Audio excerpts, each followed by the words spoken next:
चलो अब कुछ बैंकर्स के बारे में बात करते हैं। आपने देखा होगा ऐसे काफी सारे चैनल्स है जो ऑलरेडी बैंकर है और वो उनकी ही जॉब दैट इज बैंकिंग को क्रिटिसाइज करते हैं काफी समय और डिमोटिवेट करते स्टूडेंट को in the name of the job reality of bank. ठीक है, हमेशा ये वीडियो आपको देखने को मिल जाएगा। कोई भी पोस्ट है, job reality of this post, job reality of that post, working hour, timing और कंपेरिजन A to Z सारी की सारी वीडियो ऐसे ही भरी पड़ी मिलेगी। ऐसे काफी सारे कपल भी है जो इसके रिगार्डिंग वीडियोस बनाते, दोनों ही बैंकर है और धड़ल्ले से क्रिटिसाइज करते इन जॉब्स को। अब आपने कभी सोचा कि भाई ये इतना क्रिटिसाइज कर रहे हैं तो ये छोड़ते क्यों नहीं है बैंकिंग? ठीक है, ये बहुत अंदर की बात मैं आपको बता रहा हूँ, ये छोड़ते क्यों नहीं है। सबसे पहला रीजन कि भाई इनकी फटती है। कंपटीशन फेस करने से, नया कंपटीशन इनकी डेफिनेटली फटती है। इनको पता है भाई इतने कंपटीशन में फिर से एग्जाम क्रैक करना बहुत मुश्किल है, इसलिए ये जो है बैंकिंग को क्विट करके दूसरे एग्जाम प्रिपरेशन नहीं करते, क्योंकि उनको पता है भाई इतना पैकेज दोबारा कोई और एग्जाम नहीं देगा, और जो देगा तो भाई उतना ही प्रिपरेशन, उतना ही डेडिकेशन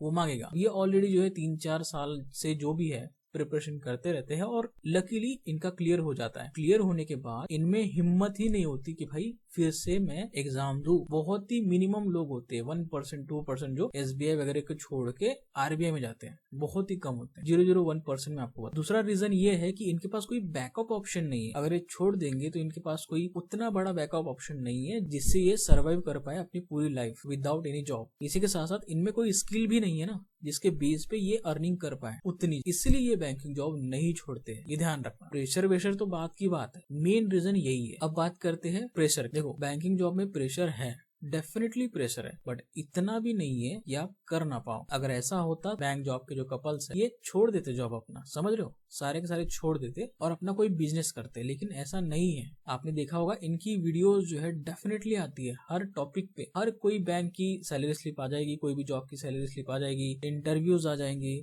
इसी के साथ साथ हर जॉब की जॉब रियलिटी आ जाएंगी। तो अगर इनके पास इतना समय है वीडियोस अपलोड करने के लिए तो इसका मतलब इतना भी प्रेशर नहीं है कि वो वीडियोस ना अपलोड कर पाए या फिर वो अपनी लाइफ जी ना पाए। ठीक है, इससे ज्यादा क्रिटिकल जो है वर्क प्रेशर मेरे दोस्त को है जो कि इंडियन आर्मी में है और सिर्फ 4 घंटे सोता है। बाकी के समय वो अपनी जॉब करता है। वो मुझे बोलता है कि भाई तेरी बैंकिंग की जॉब बड़ी अच्छी है, AC में रहने को मिलता है वगैरह वगैरह, वो सारी चीजें कंपेयर करने लगता है जब भी आता है। तो वर्क प्रेशर है, डेफिनेटली वर्क प्रेशर है, लेकिन पैसा भी है बैंकिंग में। इसी वजह से नहीं छोड़ते लोग, क्योंकि पैसा, इतना पैसा कोई नहीं देगा भाई। 15 से 20 हजार रुपए अगर आपको सिटी, मेट्रो सिटी में रहने को घर मिल रहा है, 15 से 20 हजार पेट्रोल भी मिल रहा है आपको, सारी चीजें आपको एकदम टॉप नॉच क्वालिटी की दे रहा है बैंक। आपकी फैमिली काफी अच्छे तरीके से सर्वाइव कर सकती है बैंकिंग जॉब से। ऐसी फैसिलिटी कहीं नहीं मिलती है, मैक्सिमम जॉब में नहीं मिलती, इसी वजह से ये जॉब नहीं छोड़ते। फिर आप ये सोचोगे कि भाई ये क्रिटिसाइज क्यों करते हैं इतना। देखो थोड़ा बहुत प्रेशर है इसलिए क्रिटिसाइज करते हैं ये लोग। इनका क्रिटिसाइज करने का एक ही मेन पॉइंट होता है कि भाई इसमें प्रेशर है, और इसको वो फिर कंपेयर करते हैं नाबार्ड, RBI, इंश्योरेंस एग्जाम, ये वो दुनिया भरे का। लेकिन कभी आपने सोचा कि भाई ये इतने टैलेंटेड अगर है तो ये खुद क्यों नहीं क्लियर कर पाया उस एग्जाम को, RBI वगैरह। आप देखोगे मैक्सिमम जो SBI PO होते जो कि अपने आप को काफी टॉप पे समझते कि भाई मैंने बहुत बड़ा एग्जाम क्लियर कर, बट वो RBI कभी क्लियर नहीं कर पाता। उसका रीजन आपको पता है, क्योंकि SBI और RBI में काफी ज्यादा डिफरेंस है, काफी पढ़ना पड़ता है। लोग SBI वाले को भगवान मानने लग जाते हैं, भाई अगर इसने SBI क्लियर किया तो बहुत ज्यादा टैलेंटेड है ये। भाई कोई भी SBI क्लियर कर सकता है, नॉर्मल बंदा आप जैसे ही है वो। उनका RRB PO प्री नहीं निकलता, लेकिन SBI PO प्रीलिम निकल जाता। ऐसे कुछ बंदे हैं, इसका मतलब जिनका RRB PO मेंस वगैरह हो रहा है वो सिमिलर लेवल पे है, समझ रहे हो। जो RRB PO भी है वो भी सिमिलर लेवल पे है, SBI PO भी सिमिलर लेवल पे है। तो जब आपने देखा होगा कि ये बहुत ज्यादा क्रिटिसाइज करते हैं तो इन्होंने क्यों ट्राई नहीं किया अपने टाइम पे। अब जब इनसे हो नहीं पाया तो फिर क्या करेंगे, क्रिटिसाइज करेंगे और डीमोटिवेट करेंगे स्टूडेंट को कि भाई हाँ बैंकिंग में मत जाओ, इंश्योरेंस में जाओ,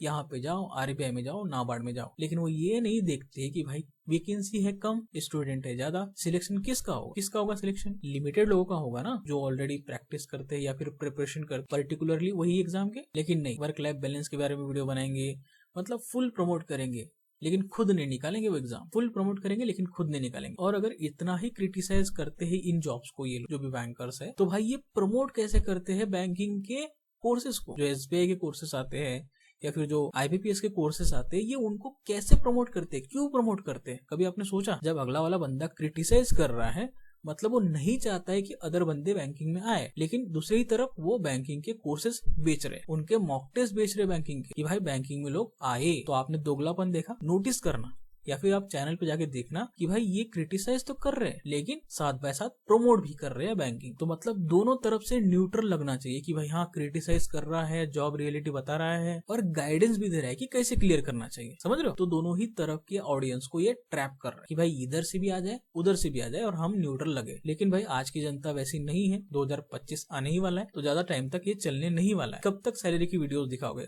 इनके पास कोई कंटेंट ही नहीं है। इसके अलावा पढ़ा तो ये सकते नहीं है, खुद तो पढ़ते नहीं है। इनफैक्ट मैं आपको बता रहा हूँ कुछ ऐसे कपल है जो कि बैंकिंग कपल वगैरह है, उनमें से किसी एक का अभी तक JIB क्लियर नहीं हुआ। समझ रहे हो? JIB उनका क्लियर नहीं हुआ। अब आप समझो कि जो बंदा JIB क्लियर नहीं कर पा रहा है वो क्या जॉब छोड़ेगा और क्या जॉब छोड़ के दूसरा जॉब निकालेगा? क्या गारंटी है इसकी? यही मेन प्रॉब्लम है कि जॉब नहीं छोड़ते हैं, कितना भी प्रेशर आ जाए नहीं छोड़ते, क्योंकि उनको उतना पैसा कोई और ऑर्गेनाइजेशन नहीं देगी और उनमें उतनी कैपेबिलिटी भी नहीं है, कोई स्किल भी नहीं है कि भाई वो कुछ और कर पाए, इसलिए वो स्टिक रहते जॉब से। बैंकिंग जॉब्स की जो ऑडियंस है वो मास ऑडियंस है। उनमें से बहुत कम होंगे जो बैंकिंग को ज्वाइन नहीं करेंगे या फिर RBI, नाबार्ड, जो भी ऑल इंडिया फाइनेंशियल इंस्टीट्यूशन में वो लोग जाएंगे, जिनका परसेंटेज काफी कम होगा। लेकिन मास जो ऑडियंस है वो बैंकिंग वाली ही है। इसी वजह से वो लोग जो है दोनों ही टाइप की वीडियोस बनाते हैं कि भाई क्रिटिसाइज भी करेंगे, कंपैरिजन भी करेंगे और लोगों को कोर्सेज भी भेजेंगे। ये लोग नॉर्मल चीजों को कंपेयर करते हैं, FCI को कंपेयर करेंगे बैंकिंग से। भाई मुझे ये बता दो FCI में कौन सा आपको 3 BHK फ्लैट का रेंट मिलता है? बता दो कौन से FCI में 3 BHK फ्लैट का रेंट मिलता है, पेट्रोल का पैसा मिलता है? बता दीजिए ना। और उतनी सैलरी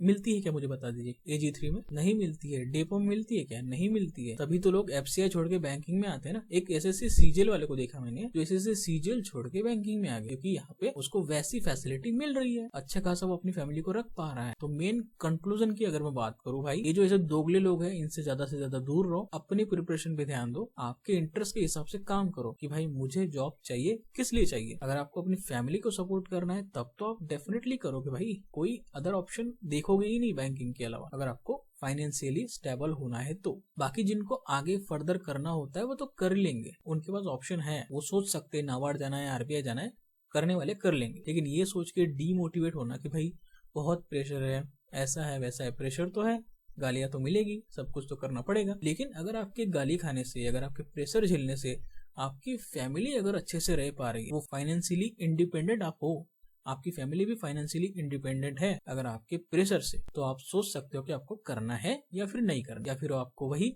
30-40 हजार की जॉब करना है, वर्क लाइफ बैलेंस करना है, जो कि आजकल में पॉसिबल ही नहीं है। 70 से 80 हजार रुपए आपकी जो है बच्चों की ट्यूशन की फीस हो जाएगी। आप एक अच्छा महंगा वाला मोबाइल नहीं खरीद सकते 1 लाख वाला आपकी सैलरी से, एक गाड़ी ढंग से नहीं खरीद पाओगे इन कैश। ये चीज कौन समझेगा? ये चीज जो है मिडिल क्लास वाला समझेगा, जो ऑलरेडी बड़े घर की है वो नहीं समझेंगे इस चीज को, ठीक है। जो ऑलरेडी परिपूर्ण है अपनी फैमिली वो नहीं समझेंगे, वो हमेशा क्रिटिसाइज करेंगे, ये नहीं है, वो नहीं है, ऐसा नहीं है, वैसा नहीं है, ब्रांच ऐसी है, ब्रांच वैसी है, दुनिया भर की चीजें। अब आपको सोचना है आपको जॉब चाहिए नहीं चाहिए, करना है नहीं करना है, आपको समझना। ऐसे लोग आएंगे, वीडियोस बनाएंगे, क्रिटिसाइज करेंगे, उसके बाद भी प्रमोशन करेंगे, वो अपना फायदा देख रहे हैं, आप भी अपना फायदा देखो, दोनों सबकी करो अपनी मन की।